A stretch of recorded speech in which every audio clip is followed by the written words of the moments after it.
দেবযানীদির মানে বাবা যিনি ছিলেন তিনি অ্যাকচুয়ালি না ওরকম কাইন্ড অফ তান্ত্রিক টাইপের আর কি, ঠাকুর মশাই এরকম পুজো ফুজো আর কি করেন। তো উনি ওনার জানতেন এরকম জিনিসপত্র যে কি হতে পারে।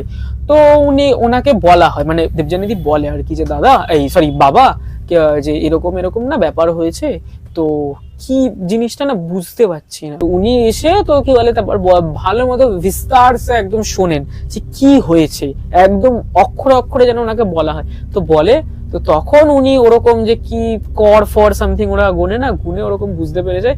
তো একটা উনি কি ওই গাছের শিকড় বাকড় সামথিং হয় না, ওই দিয়ে লাল ধাগা ফাগা পেঁচিয়ে একটাকে তাবিজ করে ওকে মানে একটা পরিয়েছিল, মানে হাতে আর একটা গলায়, মানে দুটো মেবি দিয়েছিল নাকি একটাই দিয়েছিল আমার মনে পড়ছে না।